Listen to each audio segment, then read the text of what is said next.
이 소리는 난로에 넣을 장작을 패는 소리가 아닙니다. 영하 40도에서 꽁꽁 얼어버린 당신의 존엄이 부서지는 소리입니다. 당신은 지금 만주 하얼빈 외곽 핑팡의 6호실에 누워 있습니다. 감각은 이미 사라졌습니다. 당신이 느낄 수 있는 것은 오직 차가운 금속 테이블의 냉기뿐입니다. 흰 가운을 입은 사람들이 당신의 팔을 관찰합니다. 그들의 눈빛에 동정은 없습니다. 단지 기록할 뿐입니다. 피실험자 번호 642번. 동결 시간 3시간 17분. 조직 경화 확인 완료. 당신의 이름은 삭제되었습니다. 당신은 이제 사람이 아닌 마르타입니다. 오늘 우리는 당신이 데이터로 치환된 그 순간을 기록합니다. 1939년 4월 16일. 당신은 하얼빈역 근처를 걷고 있었습니다. 29살의 중학교 교사였던 당신은 그날 아침 학생들에게 수학을 가르쳤습니다. 점심시간 후 교무실을 나서던 길이었습니다. 그때 일본 헌병 2명이 당신을 불러 세웠습니다. 신분증 제시. 당신은 순순히 따랐습니다. 문제될 것이 없다고 생각했습니다.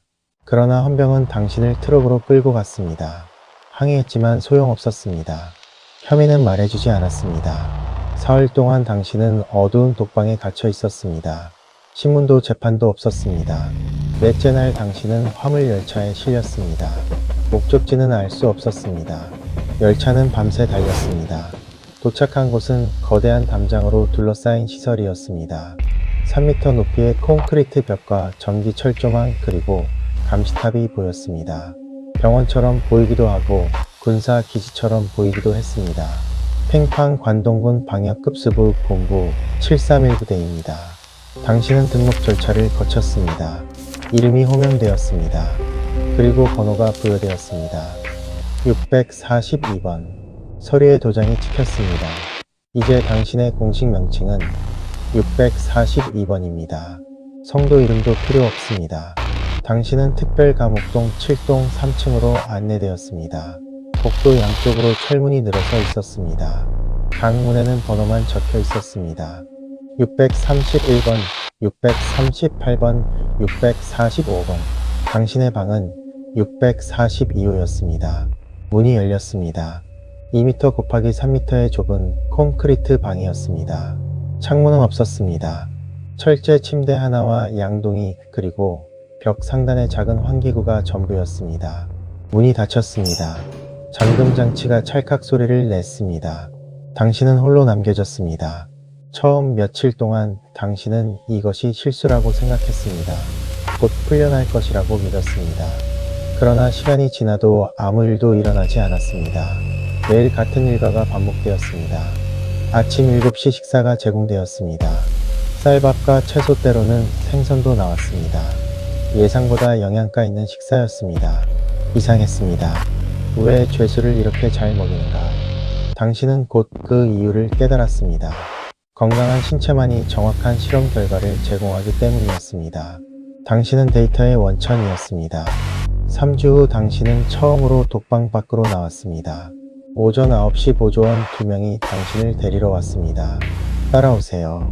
명령은 간결했습니다. 저항할 힘도 이유도 없었습니다. 복도 끝의 계단을 내려갔습니다. 1층으로 향했습니다. 복도는 놀라울 정도로 깨끗했습니다. 하얀 타일과 소독약 냄새 그리고 형광등의 차가운 빛, 병원 같았습니다. 그러나 병원이 아니었습니다. 당신은 6호실로 안내되었습니다. 문 위에는 실험실 6이라는 표지가 붙어 있었습니다. 문이 열렸습니다. 실내는 약 20평 정도 되었습니다. 중앙에 금속 테이블이 놓여 있었습니다. 벽면에는 유리 캐비닛과 현미경 그리고 각종 의료기구들이 정돈되어 있었습니다. 3명의 연구원이 대기하고 있었습니다.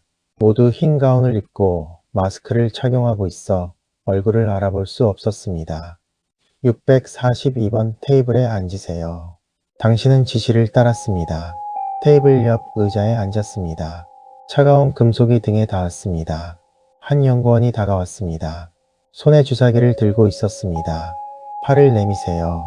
당신이 주저하자 보조원 2명이 당신을 의자에 고정시켰습니다. 가죽끈이 팔목과 발목을 묶었습니다. 움직일 수 없었습니다. 연구원이 당신의 팔을 소독했습니다. 알코올의 차가운 감촉이 느껴졌습니다. 이것은 예방접종입니다. 거짓말이었습니다. 주사기의 바늘이 당신의 혈관에 찔렸습니다. 액체가 주입되었습니다.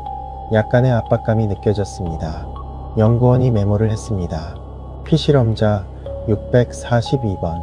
치료 주입 완료 시각 9시 43분. 당신은 독방으로 돌아갔습니다. 처음 24시간은 아무 증상도 없었습니다. 평소와 같았습니다. 식사를 했고 잠을 잤습니다. 둘째 날 오후 변화가 시작되었습니다. 미열이 느껴졌습니다. 몸이 나른했습니다. 처음에는 감기라고 생각했습니다. 그러나 저녁이 되자 열이 급격히 올랐습니다. 셋째 날 고열이 계속되었습니다. 당신의 체온은 39도를 넘었습니다. 온몸이 땀으로 젖었습니다. 목이 마르고 두통이 심했습니다. 복도에 감시 구멍이 열렸습니다. 누군가 당신을 관찰하고 기록하고 있었습니다. 넷째 날 림프절이 붓기 시작했습니다. 목 양쪽과 겨드랑이 그리고 사타구니의 덩어리가 만져졌습니다. 통증이 심했습니다. 움직일 때마다 찌르는 듯한 아픔이 느껴졌습니다. 당신은 도움을 요청했습니다. 아픕니다. 의사를 불러주세요. 그러나 응답은 없었습니다. 단지 감시 구멍 너머에서 메모하는 소리만 들렸습니다. 다섯째 날 의식이 흐려지기 시작했습니다. 체온은 40도를 넘었고 환각이 보였습니다. 시간 감각이 사라졌습니다. 당신은 침대에 누워 천장을 바라보았습니다. 감시 구멍이 다시 열렸습니다. 피실험자 642번. 감염 후 120시간 경과. 상태 변화 뚜렷함. 체온 40.3도. 의식 수준 저하 관찰됨. 당신은 깨달았습니다. 이것은 치료가 아니었습니다. 관찰이었습니다. 당신은 환자가 아니었습니다. 실험 대상이었습니다. 당신의 고통은 기록될 뿐이었습니다. 여섯째 날 당신의 상태는 급격히 악화되었습니다. 부종이 계속 커졌습니다. 감염의 증세는 전신으로 퍼져나갔고 신체적 변형이 뚜렷해졌습니다. 호흡이 가빠졌습니다. 폐에서 이상한 소리가 났습니다. 오후 3시 6호실로 다시 호출되었습니다. 이번에는 걸을 힘이 없었습니다. 보조원들이 당신을 들것에 실어 옮겼습니다. 금속 테이블 위에 당신이 누워졌습니다. 당신의 몸은 가죽끈으로 테이블에 고정되었습니다. 연구원들이 모여들었습니다. 이번에는 5명이었습니다. 한 명이 청진기를 당신의 가슴에 댔습니다. 폐음을 듣고 있었습니다. 한 명이 혈압을 측정했습니다. 한 명이 상태를 확인했습니다. 모든 것이 기록되었습니다. 당신은 말할 힘도 없었습니다. 단지 천장을 바라보았습니다. 형광등이 눈부셨습니다. 한 연구원이 검체를 채취했습니다. 극심한 통증이 느껴졌습니다. 비명을 지르고 싶었지만 목소리가 나오지 않았습니다. 연구원은 주사기 안에 액체를 채웠습니다. 검체 채취 완료. 세균 배양 실시. 시술이 끝났습니다. 당신은 다시 독방으로 돌아갔습니다. 일곱째 날 새벽 당신의 의식은 거의 사라졌습니다. 체온은 더 이상 측정되지 않을 정도로 높았습니다. 전신 경련이 시작되었습니다. 호흡이 불규칙해졌습니다. 오전 8시 32분 당신의 심장이 멈췄습니다. 복도의 감시 구멍이 열렸습니다. 확인 후 기록이 작성되었습니다. 피실험자 642번. 주입 후 164시간 만에 상태 종료 확인. 사유는 폐혈성 쇼크 및 다발성 주요 부전으로 추정됨. 그러나 당신의 이야기는 여기서 끝나지 않았습니다. 상태 종료 15분 후 당신의 마지막 자취는 6호실로 옮겨졌습니다. 이번에는 정밀 분석을 위해서였습니다. 금속 테이블 위에 당신이 누워졌습니다. 차가운 금속 도구가 당신에게 닿았습니다. 생물학적 보안이 해제되고 기록을 위해 당신의 내부가 공개되었습니다. 생명 유지를 위한 주요 부분들이 개별 표본으로 재분류되어 차가운 유리병 속으로 옮겨졌습니다. 투명한 용기 안으로 당신의 마지막 분석의 흔적들이 추출되었습니다. 당신의 몸은 철저히 분해되었지만 그 과정에서 존엄에 대한 고려는 생략되었습니다. 모든 자취가 추출되었습니다. 크기가 측정되고 세밀하게 기록되었습니다. 데이터 조각들이 수집되었습니다. 분석은 4시간 동안 계속되었습니다. 모든 주요 부위가 표본으로 분류되었습니다. 사진은 132장이 촬영되었습니다. 오후 1시 분석이 완료되었습니다. 최종 보고서가 작성됩니다. 피실험자 642번에 대한 실험 결과, 진행 양상과 임상 증상의 시간별 추이 그리고 병리학적 변화가 상세히 기록됨. 본 데이터는 인체 내 확산 메커니즘 이해에 기여할 것으로 판단됨. 당신의 흔적은 화장터로 보내졌습니다.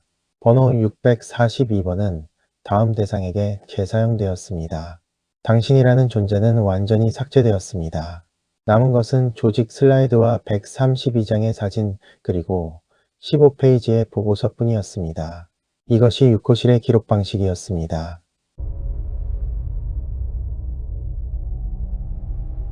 1941년 1월, 당신은 또 다른 사람입니다. 이번 당신의 번호는 1247번입니다. 당신은 만주의 농부였습니다. 35살이었습니다. 겨울이었습니다. 팽팡의 기온은 영하 35도까지 떨어졌습니다.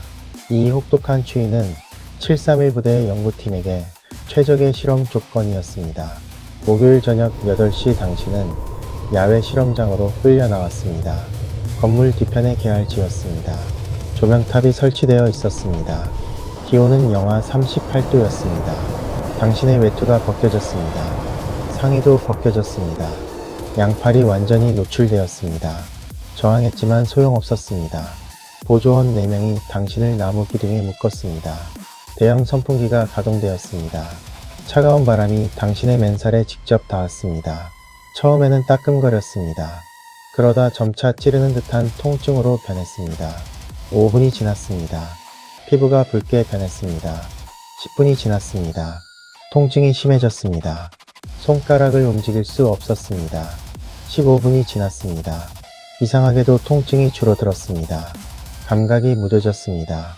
20분이 지났습니다. 더 이상 아무것도 느껴지지 않았습니다.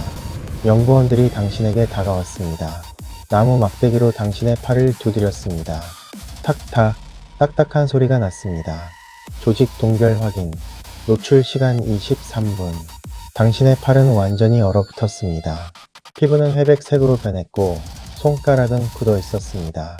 그러나 실험은 끝나지 않았습니다. 당신은 실내로 끌려갔습니다. 이번에는 해동 실험이었습니다. 한쪽 팔은 뜨거운 물에 담겨졌습니다. 온도는 약 45도였습니다. 다른 팔은 실온에서 자연 해동되도록 방치되었습니다. 연구원들은 시간을 재며 관찰했습니다. 뜨거운 물에 담긴 팔에서 먼저 변화가 나타났습니다. 10분 후 피부색이 돌아오기 시작했습니다. 그러나 동시에 극심한 통증이 시작되었습니다. 당신은 비명을 질렀습니다. 감각이 돌아오면서 신경이 자극되었습니다. 불에 댄 것처럼 뜨거웠고 동시에 얼음장처럼 차가웠습니다. 모순된 감각이 혼재했습니다. 20분 후 물집이 생기기 시작했습니다. 피부 표면에 투명한 액체가 찬 물집이 여러 개 생겼습니다. 크기가 점점 커졌습니다. 30분 후 물집이 터졌습니다. 삼출액이 배어 나왔습니다. 피부 아래층이 노출되었습니다. 내부의 연약한 층이 노출되었습니다. 모든 과정이 사진으로 기록되었습니다. 자연 해동된 다른 팔은 더 느리게 변했습니다. 1시간이 지나서야 피부색이 돌아왔습니다. 통증도 덜했습니다. 그러나 결과는 비슷했습니다. 며칠 후 돌이킬 수 없는 손상이 시작되었습니다. 해동 과정 이후 조직은 급격히 생명력을 잃어갔습니다. 생체 기능을 상실한 당신의 일부는 회복 불능의 상태로 변해갔습니다. 당신은 치명적인 상태로 2주 후 마지막 숨이 잦아들었습니다. 그러나 데이터는 축적되었습니다.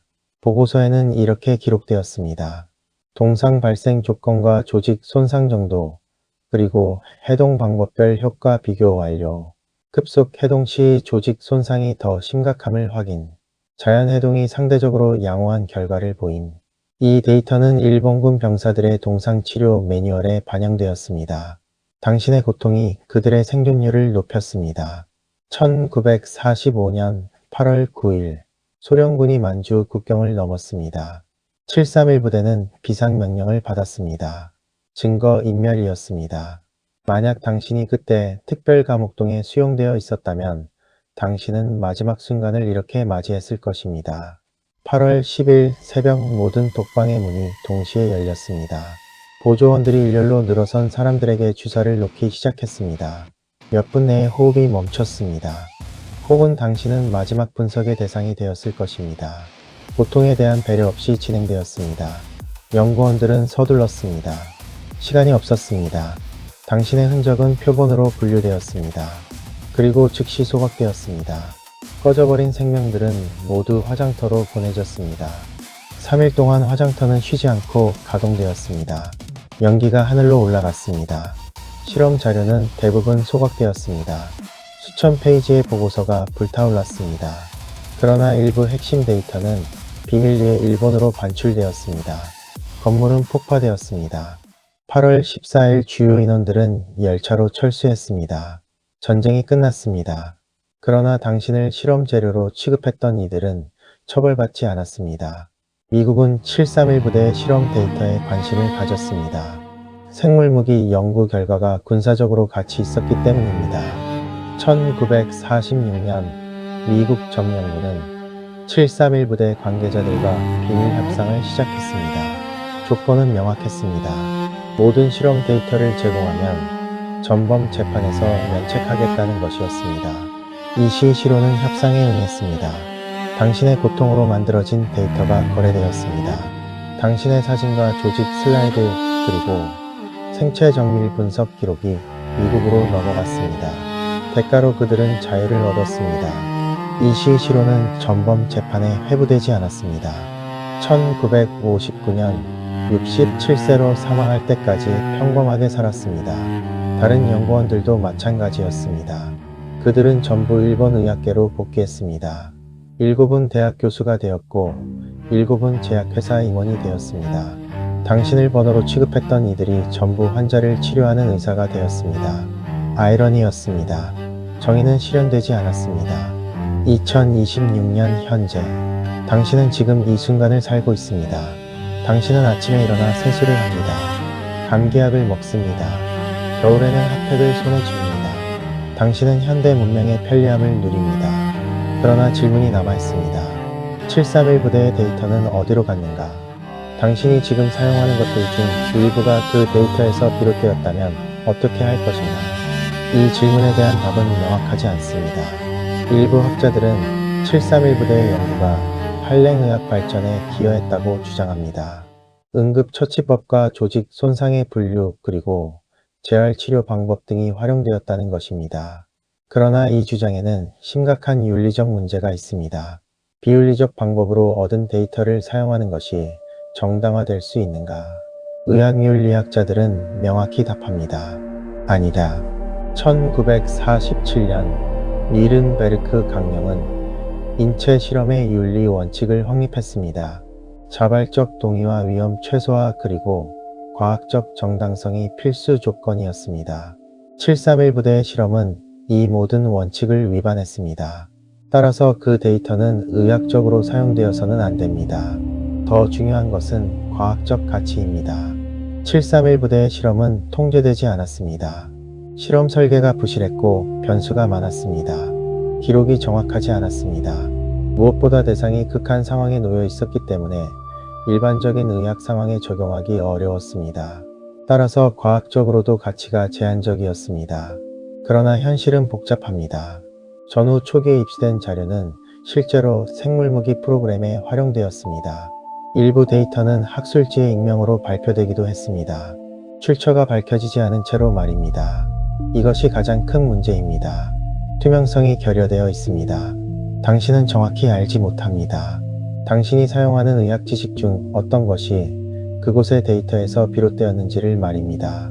2000년대 들어 일부 일본 학자들이 731 부대 연구를 시작했습니다.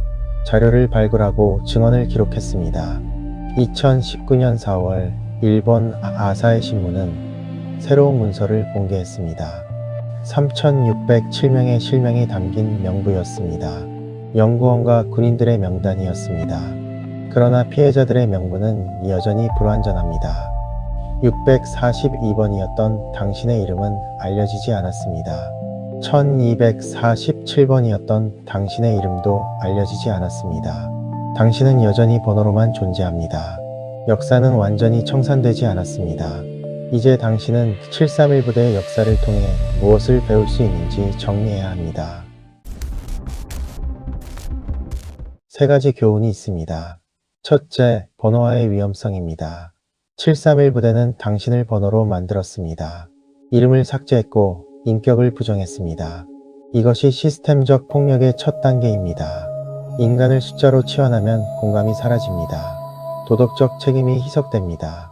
현대 사회에서도 이런 메커니즘은 작동합니다. 대량 해고에서 직원은 인원 감축 숫자가 됩니다. 전쟁에서 민간인은 부수적 피해 통계가 됩니다. 의료 시스템에서 환자는 침상 번호가 됩니다. 당신은 질문해야 합니다. 나는 누군가를 번호로 취급하고 있지 않은가? 나는 시스템 안에서 누군가의 이름을 삭제하고 있지 않은가? 둘째, 데이터의 윤리입니다. 731 부대는 당신의 고통으로 데이터를 만들었습니다. 그 데이터는 과학적 외피를 입었습니다. 그러나 그 기원은 비윤리적이었습니다. 비윤리적으로 얻은 데이터를 사용하는 것은 정당화될 수 없습니다. 그것을 사용하는 순간 우리는 그 폭력의 공범이 됩니다. 현대의학은 엄격한 윤리 심사를 거칩니다. 그러나 여전히 문제는 발생합니다. 개발도상국에서 임상시험이 느슨하게 진행되기도 하고 데이터가 동의 없이 수집되기도 합니다.